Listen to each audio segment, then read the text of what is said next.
Hello, hello, hello. This is Unders, and hopefully you have clicked on this because you wanted to see a review of PunchBOX from the beautiful guys at D16. And that is exactly what this is. What a bonus. Now, I've just got my hands on this and I'm just playing around with the demo, and I've been really impressed. I was completely skeptical, like, is this necessary? Do I need a plugin just for a kick drum with all these channels going on? So I'd normally build my own kicks. I'd probably have a couple of layers, samples, might use something like Massive for the sub layer of it. This has basically taken all those 3 or 4 channels that I would normally have for a kick, put them in one plugin that I can trigger with one note and automate, and I'm loving the idea. So I've just put a little loop together here, and you can just hear that PunchBOX is just making the fundamental kick. I've just done a little 128 beat PM house loop. Just have a quick listen.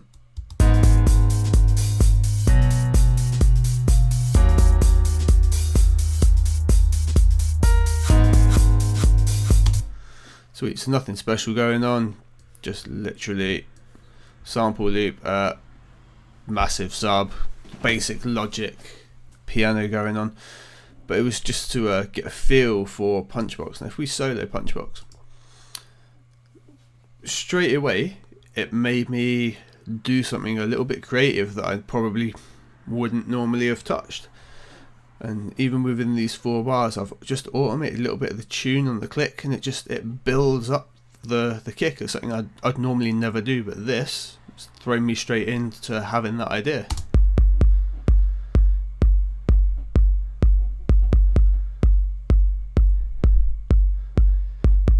And it just gives that little build over the 4 bars, and you don't really hear it happen, but you feel it within the loop.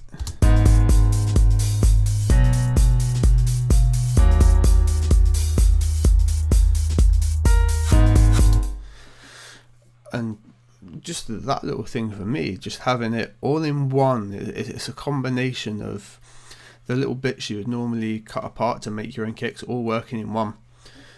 And the way it's ordered makes sense as well. I do actually really like is the effects. At first I thought, the effects, that's not great, the order they're in, I would want to move that about. You can just lift them straight up and pop them in different orders, move them around, which is perfect. That laid that fear straight to rest. And I was equally a little bit disappointed. I was expecting them all to be synths, but these first 3 modules here are all sample based, but the samples that are in there are pre-done to exactly what you want to hear. So for example, let's turn off the other bits here. We've just got the click, which was the bit I was tuning up there over the bar. That's it. And quite normally during a mix you might go, I've not quite got enough of that sitting in my kick. You'll find a sample, you'll EQ all the bottom out, you'll get it sat in the mix, and you'll use that. Well, on here it's already there, it's done for you, and you can just flick through a load of samples that are already set up like that. And if you really want to dial it in, there's your high and low cut as well. It's brilliant. You can do your panning per channel. You see the plugin itself is stereo, so you can move the bits you want to the side. The actual kick itself, that just sits in the middle, which is where you want it to be. I was a little surprised. I thought this was going to be a mono plugin. It makes more sense that you can move the click, the tops and tools, and give it a bit of sparseness, but keep all the weight right in the middle where it needs to be. Just have a little listen through some of the clicks that are sat in there. I've built this kick up myself, but there's a bunch of presets that you can pre-use as well.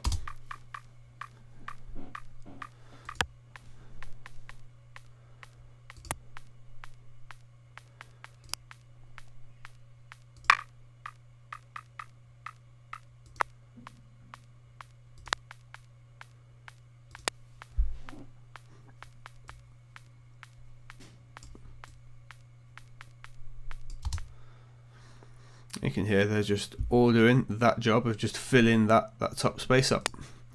Let's go back to the one we were on, which was something frog, I think that one. We got tops doing a very similar thing. I can't automate the click off. Okay, there we go. We'll just whack the tops right up.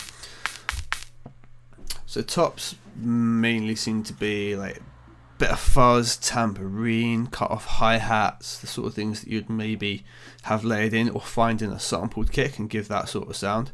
I've gone for like the distorted old analog sort of sound. And you can dial that in as much as you want as well. Quite tasty, being able to change the sample start. So if you have got a hi-hat in there, you can cut the transient off of it and just have the ring like a proper cut off sample, which is quite nice.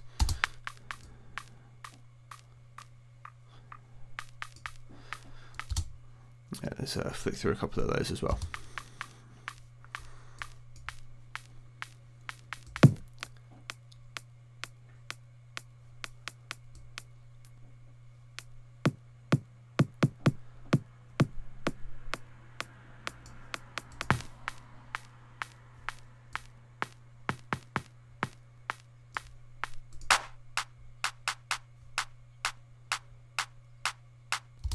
Yeah, so you get the idea with that. Oh, we were barely two, weren't we?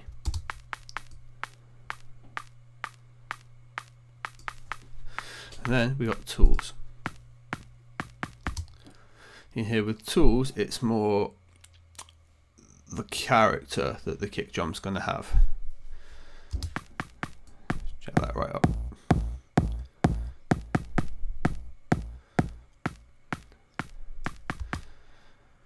And then we've got these beauties.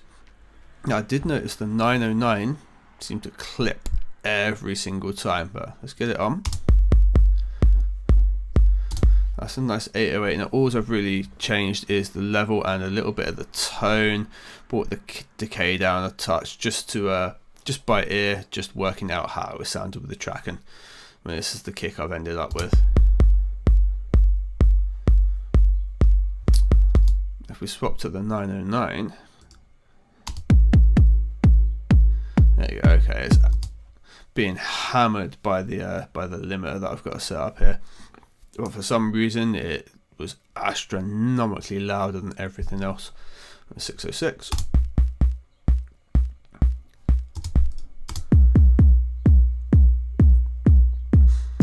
And lastly, the sign there.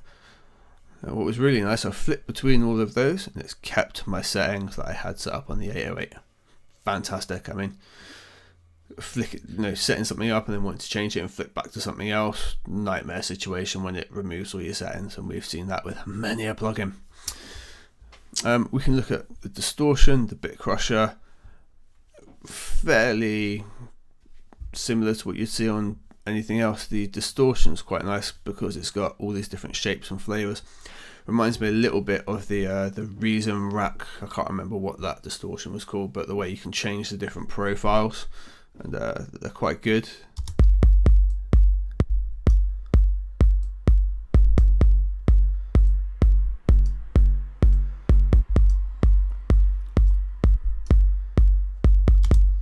As you hear, it completely changes the character of the kick drums. You can get 6 different kick drums just by changing that. And then if you're using the contour on the filter,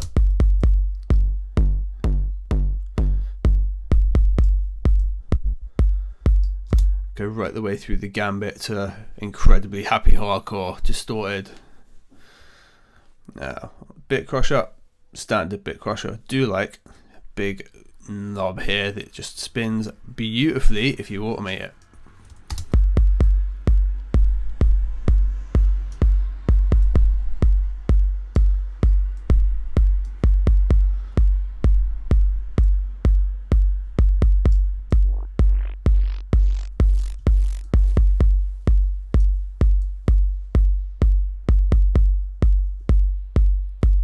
That's actually quite nice there, just adding like some top fuzz, sort of gives the feeling like the kick had been cut from tape.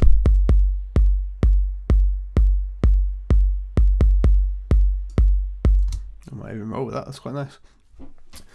So overall, I've been very much impressed with this plugin. Like I said, I didn't think it was going to be necessary. I'm quite happy with my 3 channels, taking my bass, making my sub out of massive, getting a little pop click, maybe working out some hats to sit on top of it and give it a little bit of peak. This just, it takes all those channels and all that work out, and you can just whack it straight in. It's perfect for it. I mean, what would be really nice if you could just browse through all your own samples and just pop them in. Not sure if that's doable yet. I've not dug in that far. But if you can do that as well, then there's just no need for having multiple channels for your kick anymore. You can get it all done within this little plugin. And then if need be, you've also got After Effects to go after, but I'm pretty sure you can get exactly the sound you want after it. So this has been Under's review of PunchBOX. I think it's absolutely brilliant. I'm going to keep demoing it for the next couple of weeks, and I will probably have to grab it before the sale ends. Thank you very much.